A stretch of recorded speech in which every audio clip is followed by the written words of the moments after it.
त्रिपुरा रहस्य में मैं आज एक मेडिटेशन कराऊंगा आप लोगों से।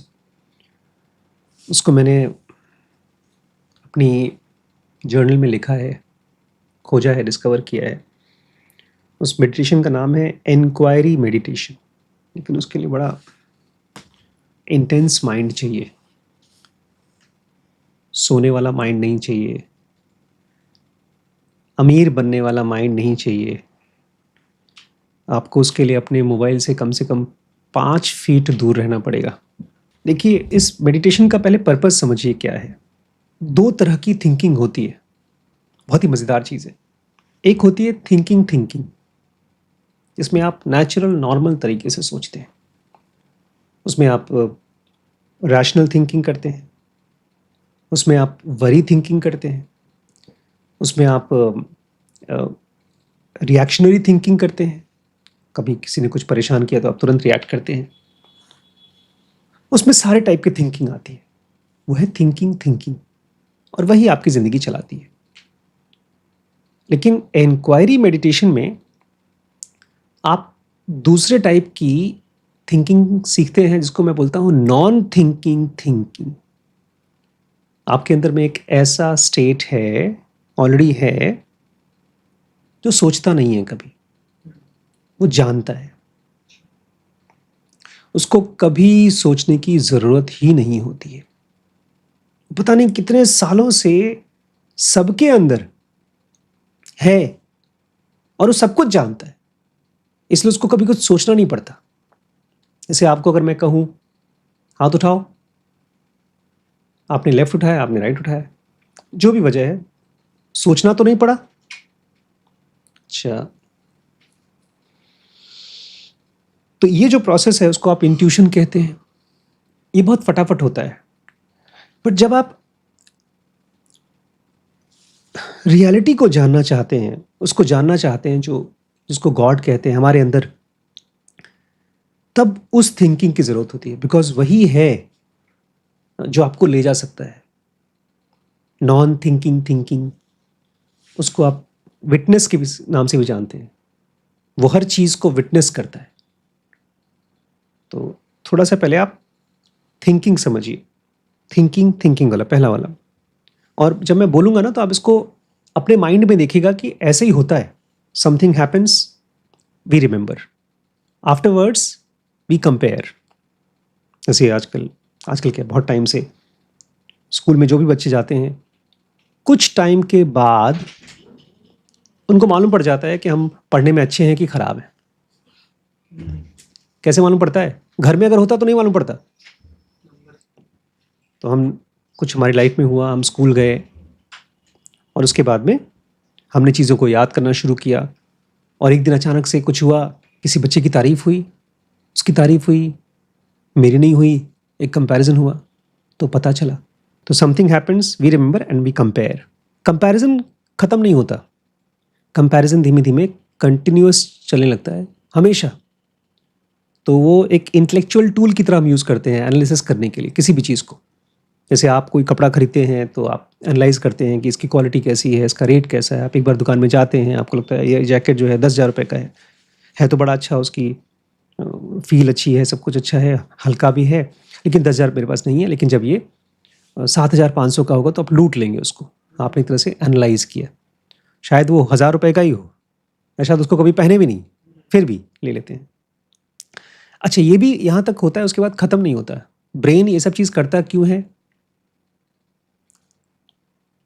सर्वाइव करने के लिए। तो सर्वाइवल में जो सबसे यूनिक पावर ह्यूमन ब्रेन की है, वैसे तो हर एक जानवर की है, लेकिन ह्यूमन में ज़्यादा है, क्योंकि ये बॉडी के लेवल से बाहर माइंड में आ गया।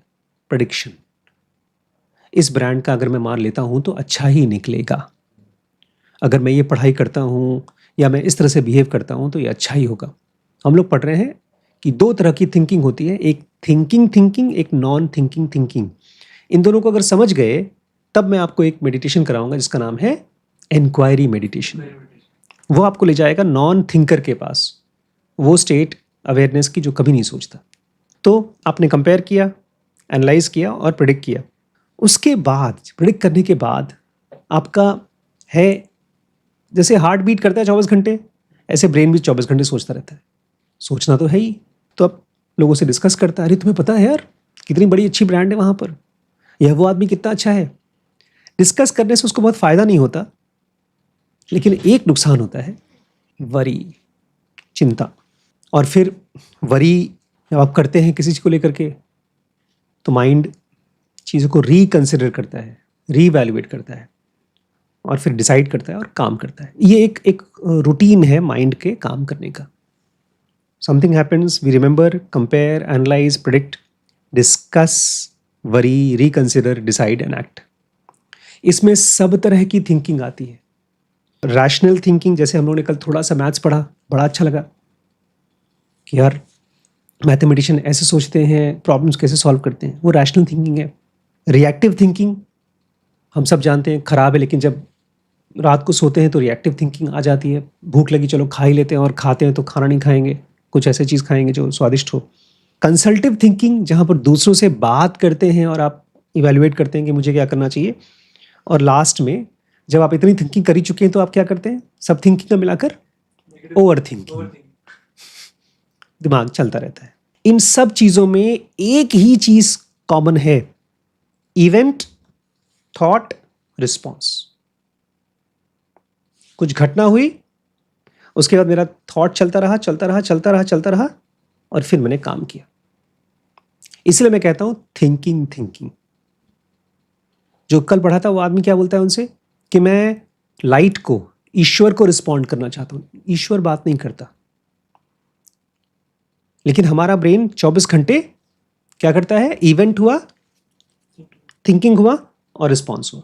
And importantly, this mode isn't bad. You absolutely need it to calculate taxes, diagnose patient, design a building, compare investments, and plan tomorrow. The mistake is believing that this is the only intelligence available to us.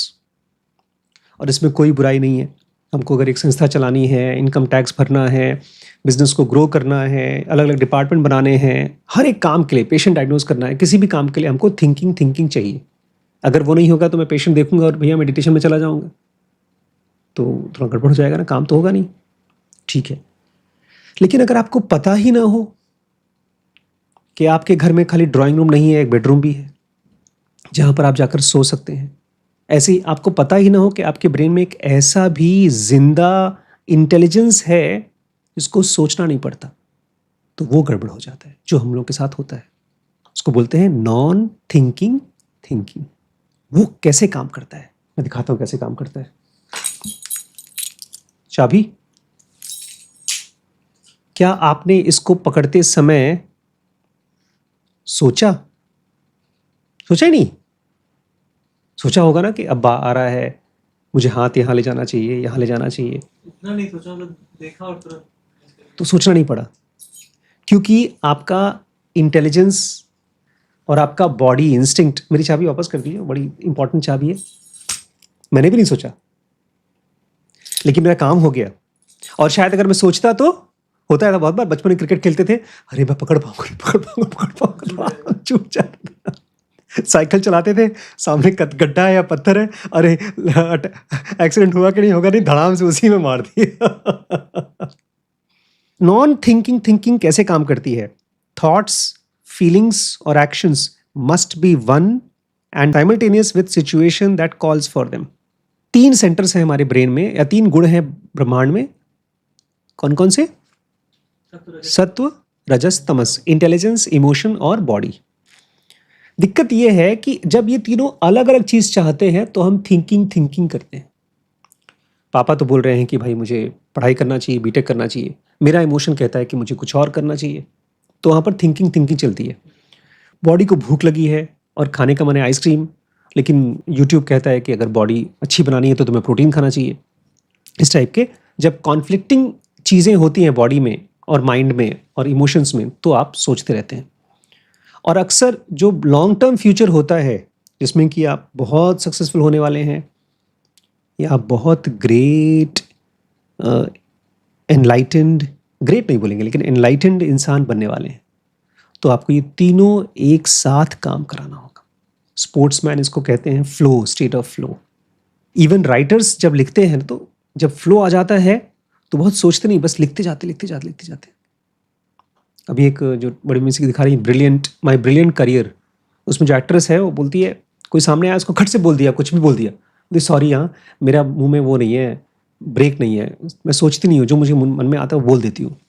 लेकिन ये बात जो मैं बताने वाला हूँ, ये आप जब प्रैक्टिस करेंगे तो आप देखेंगे ये कुछ और है। ये जब एक्टिव हो जाता है आपके अंदर में नॉन थिंकिंग थिंकिंग, तो आपको बहुत सोचने का मन नहीं करता कोई काम करने के लिए। जब सोचना हो तब सोचते हैं, लेकिन अदरवाइज इतना इंटेलिजेंट स्टेट है वो कि आप उसी को काम करने देते हैं। यही वो आदमी कल बोल रहा था, I want to respond to light to sun spontaneously. तो उसमें क्या होता है, इवेंट होता है और आपका रिस्पॉन्स होता है, बीच में थिंकिंग होती नहीं। So we actually get 3 states. देखा जाए तो 3 स्टेट्स हैं। सबसे पहला है thinking, I need to figure out what to do. आप किसी परेशानी में फंसे हैं, समझ नहीं पा रहे हैं और आप सोच रहे हैं मुझे क्या करना है, मैं सोच रहा हूँ। दूसरा होता है रिएक्टिंग, भाई मैं तो ऐसा ही हूँ, मुझसे मत उम्मीद करो, जो मर्जी आया, मैं गाली देना होगा गाली दे दूंगा, मुझे जो खाना होगा वो खाऊंगा, मैं बहुत सोच के नहीं काम करता हूँ। ये हो गया रिएक्टिंग। लेकिन सबसे एडवांस स्टेट कौन सा है, स्पॉन्टेनिटी। वही वो आदमी चाहता है जो गुरुदत्त के पास आया है। The situation itself reveals the response. हमने पढ़ा था, गुरुदत्त बोलते हैं the whole universe is a one piece and everything is the cause of everything. मतलब कुछ इवेंट एक जगह हुई तो बाकी सारी इवेंट उसके साथ अपने आप ही एडजस्ट हो जाती। वो है स्पॉन्टेनिटी, जिसमें आपको बहुत सोचना नहीं पड़ता।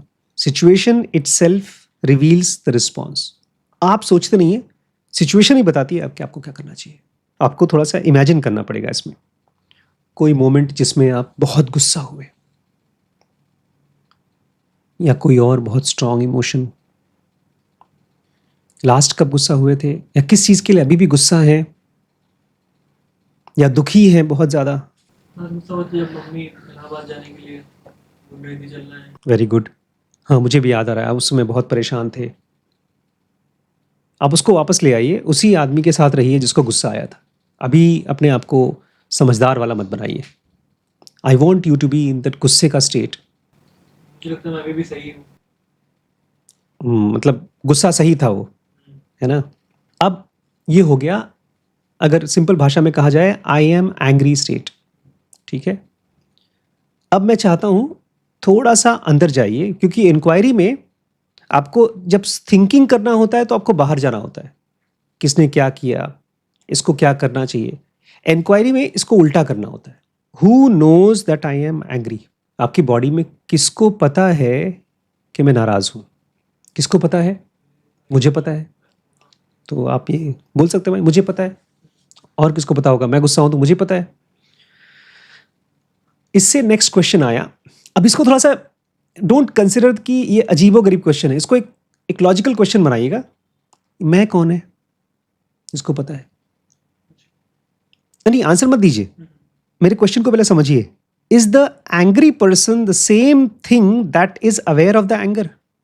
जो गुस्सा है वो और जिसको पता चल रहा है गुस्से के बारे में, दोनों एक ही हैं कि अलग अलग हैं? ठीक है, अलग अलग हैं।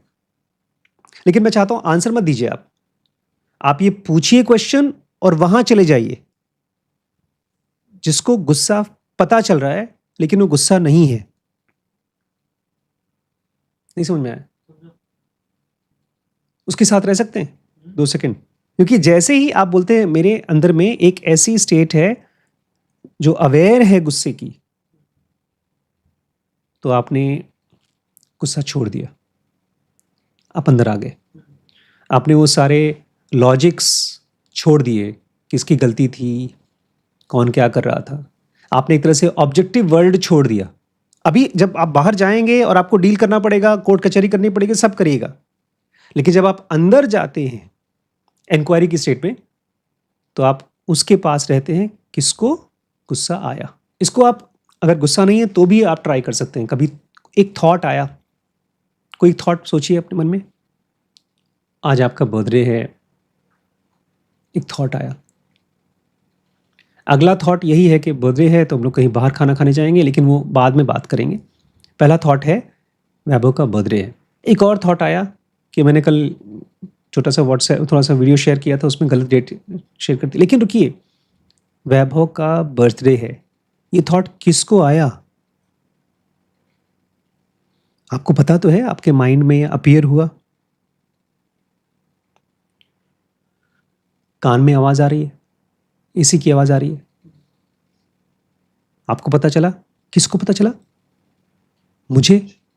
मुझे जो वर्ड आया या जो फीलिंग आई, कैसे, किसको पता चला? भूलिए मत, खाली क्वेश्चन पूछिए और जस्ट वंडर करिए कि वो एंटिटी कल भी, एक हफ्ते पहले भी, बचपन में भी थी। What is doing the knowing? अपने आप से पूछिए, what is doing the knowing? कौन सी चीज है हमारे अंदर में जो नोइंग कर रही है, जान रही है? इसको बोलते हैं इंक्वायरी। जो भी चीज हो रही है मेरे अंदर में, जिसको हो रही है, मैं उसको उसके साथ रहना चाहता हूं। जैसे मैंने आपको कहा ना, आज आपका बर्थडे है, मैंने गलत वीडियो डाल दिया, सही डालना चाहिए। अगर मैं सोचना शुरू करूं तो बहुत से थॉट्स आएंगे। एक लाइन की थॉट आएगी, दूसरा आएगा बाहर जाएंगे तो खाना खाने कहाँ जाएंगे, पिछली बार तो यहाँ गए थे। फिर वापस आता हूँ और मैं रहता हूँ, आज वैभव का बर्थडे है और ये थॉट किसको हो रहा है? ये है इंक्वायरी मेडिटेशन। क्योंकि गुरुदत्त कहते हैं, इसमें जो क्वेश्चन था ना, मैंने कल कंप्लीट नहीं किया था, realization of eternal and an effortless and adequate response to ever-changing temporary events are two different and separate questions. You seem to roll them into one. What makes you do so? कह रहे हैं कि आप बड़े समझदार आदमी हैं। आप बाहर की दुनिया को भी रिस्पॉन्ड करते हैं और अंदर में जो ईश्वर है उसको भी रिस्पॉन्ड करते हैं, दोनों को एक साथ करते हैं। ये आप कैसे कर पाते हैं? मुझे बड़ी मुश्किल होती है जब मैं बाहर की दुनिया के बारे में सोचता हूँ, तो मैं सोचता हूँ, प्रॉब्लम सॉल्व करता हूँ, फिर बहुत सोचना पड़ता है, फिर प्रॉब्लम सॉल्व करता हूँ, लेकिन अंदर की तरफ जाता हूँ, शांत रहता हूँ। आप दोनों कैसे कर पाते हैं? ये क्वेश्चन था।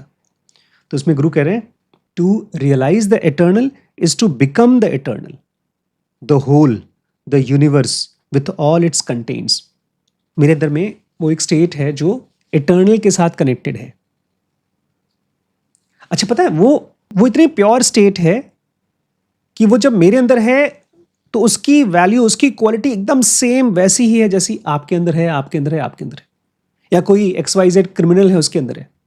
हमारी बॉडीज अलग हैं और एक चीज तो एकदम अलग है, थिंकिंग प्रोसेस, थॉट प्रोसेस। हमारी हैबिट्स अलग है। ये खाना खाते समय टेबल कभी पोंछना भूल जाते हैं, आपकी हर चीज एकदम सिस्टमेटिक होती है, मैं एकदम लापरवाह हूं। ये सब हमारी बॉडी और माइंड का स्ट्रक्चर है। लेकिन जो अंदर में एटर्नल वर्ड नहीं, लेकिन वो जो जिसको थॉट्स होते हैं, जिसको इमोशंस होते हैं, अभी जब तक हम ये इंक्वायरी कर रहे हैं तब तक ये भूल जाएं कि हमको कौन थॉट कराता है, कौन हमको परेशान कराता है, भूल जाएं। क्योंकि अभी हम वो मसल्स डेवलप कर रहे हैं जो इन चीजों को फील करती है।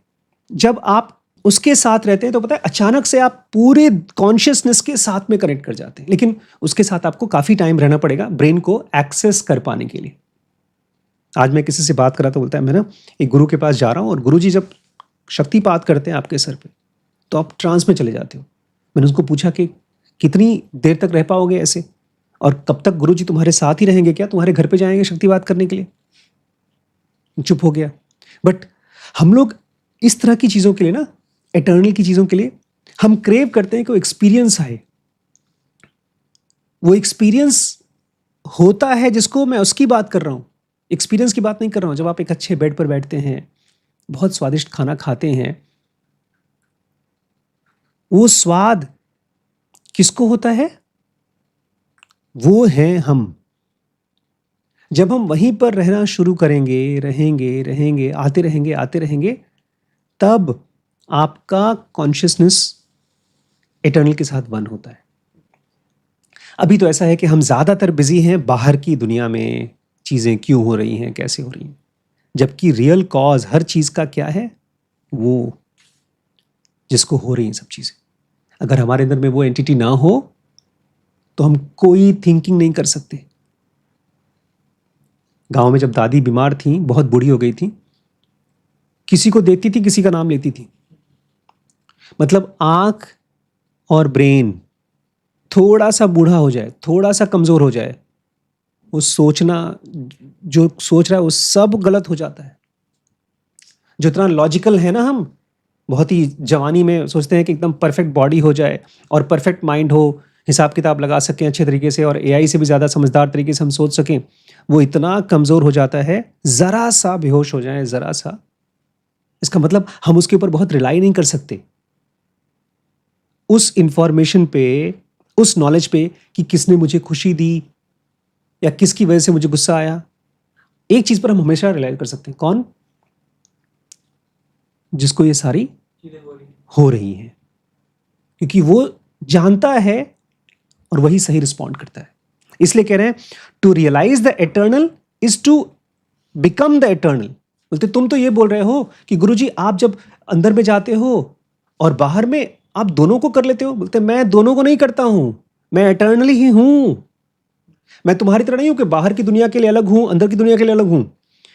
Every event is the effect and the expression of the whole and is in fundamental harmony with the whole।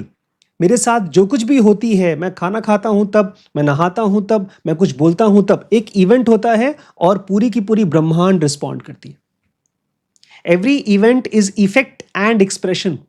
वो मेरे पर एक तमाचा मारा और फिर मैं उसको रिस्पॉन्ड करता हूं। हो सकता है मैं उसको बोलूं कोई बात नहीं बेटा जाओ, हो सकता है मैं उसको मारूं, मैं सोचता नहीं हूं, वो अपने आप में ब्रह्मांड ही करता है। All response from the whole must be right, effortless and instantaneous। लेकिन बताइए इंस्टेंटेनियस ऐसा नहीं होता कि आप गुस्से में जो करते हैं वो नहीं है, इसमें थॉट्स नहीं होते। ये वो इंसान है जो अवेयरनेस में रहता है, लेकिन अवेयरनेस से निकलने वाले थॉट्स और जब चलने लगते हैं तो उसको लगता है ये यार ये कहानी मुझे नहीं सुननी। होता है बहुत बार, कुछ लोग आते हैं आपसे बातें करते हैं तो 2-3 सेंटेंस के बाद लगता है बकबक कर रहा है। इस आदमी को जो अवेयरनेस पे रहता है उसको अपने ही मन की बकबक लगती है, कोई सेंस नहीं लगता। इसलिए क्या करता है वो, भाई अब मैं जा रहा हूं, बाद में बात करते हैं। It cannot be otherwise if it is right, delayed response is wrong response. अगर आप ये सोचो कि नहीं मैं भगवान के बारे में पूजा पाठ कर लूं और उसके बाद में सही सही चीज करवा दूं, तो सही नहीं हो सकता। Thought, feelings and actions must be one and simultaneous with the situation that calls for them। इसलिए कृष्ण कहते हैं अर्जुन से, तीनों गुण जब एक साथ हो जाते हैं, इसी को प्योरिटी ऑफ माइंड कहते हैं। अच्छे अच्छे थॉट्स प्योरिटी ऑफ माइंड नहीं है। जब आप एक ही चीज चाहते हैं, एक ही चीज सोच रहे हैं और उसी चीज के लिए बॉडी भी तैयार हो रही है। इसलिए पता क्या होता है, बहुत बार जो क्रिएटिव लोग होते हैं, राइटर्स होते हैं, पेंटर्स होते हैं, कोई ऐसा काम कर रहे हैं जिसके बारे में बहुत सोचना पड़ता है, तो उनके इमोशंस भी उसी में घुस जाते हैं, उनकी सेक्सुअलिटी भी उसी में चली जाती है। उनको सेक्स करने का मन नहीं करता, उनको मास्टरबेट करने का मन नहीं करता, उनको शादी करके बच्चे पैदा करने का मन नहीं करता, तो ब्रह्मचर्य टाइप की चीजें हो जाती हैं। फिर हम कंफ्यूज हो जाते हैं, यार इसने तो शादी की नहीं, मैं भी नहीं करूंगा। 2 सेंटेंस और है, 2 क्वेश्चन और है। हाउ डज इट कम, बहुत छोटे छोटे हैं। ये होता कैसे है, क्वेश्चन पूछ रहा है कि ये होता कैसे है। तो मैंने तुम्हें पहले ही बताया था, find him who was present at your birth and will witness your death. उसको खोजो जो तुम्हारे पैदा होते समय वहां था और जो मरने के बाद भी वहां रहेगा। ये किसी माइंड और बॉडी की बात नहीं हो रही है। किसकी बात हो रही है? आपके सेल्फ की बात हो रही उसको जिसको ये फीलिंग आ रही है, जो ये बॉडी को फील कर रहा है लेकिन बॉडी नहीं है, जिसको थॉट होता है और थॉट उस अवेयरनेस की थोड़ी सी बिजली लेता है और चलना शुरू कर देता है, उसको पकड़ने की कोशिश कर रहे हैं। अभी हम जैसे ही आंख बंद करते हैं, या तो नींद आ जाती है या थॉट चलते रहते हैं, नींद आती है, थॉट चलते रहते हैं। लेकिन जब आप 10 सेकंड 5 सेकंड के लिए भी आप बोलते हैं, ये किसको हो रही है knowing,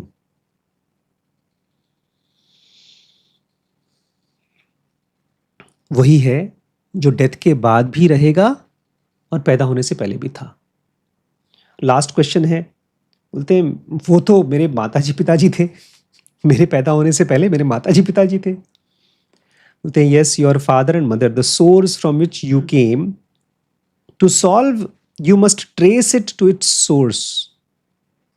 Only in the dissolution of the problem, in the universal solvent of inquiry and dispassion, can its right solution be formed. ये जो मैं बता रहा हूँ ये सेकंड मेडिटेशन, इसको बोलते हैं डिस्पैशन मेडिटेशन. मैं कल बताऊंगा. पहला वाला था इंक्वायरी. जो भी थॉट आ रहा है उसका सोर्स क्या है. किसी ने मुझे गाली दिया, उसका सोर्स क्या है. वो आदमी, ये मेरी बेवकूफ़ी, ये मेरी गलती नहीं. हर चीज कहाँ से आ रही है. पूछिए किसको हो रही है. बिकॉज वही मदर है हर थॉट की. और वो इतनी स्ट्रांग मदर है कि थॉट फीड करती रहती है. उसको मतलब ही नहीं थॉट में क्या चल रहा है. अच्छी चीज चल रही है, खराब चीज चल रही है, लोग मरने के बारे में सोच रहे हैं, अच्छाई के बारे में सोच रहे हैं, कुछ भी फर्क नहीं पड़ता. वो एक परफेक्ट स्टेट है. अगर आपको एक लाइफ, अच्छी लाइफ चाहिए, खुश लाइफ चाहिए, तो उसी में जाके रहिए. बाहर की सारी चीजें केवल डिस्ट्रैक्शन है. उसके बारे में इंक्वायरी करिए, उस तक पहुंचिए. कल हम लोग पढ़ेंगे द डिस्पैशन मेडिटेशन. वो अलग है. पहुंचते आप वही हैं विटनेस के पास, लेकिन थोड़ा सा तरीका डिफरेंट है. तो कभी कभी इसको ट्राई करिएगा. ठीक है.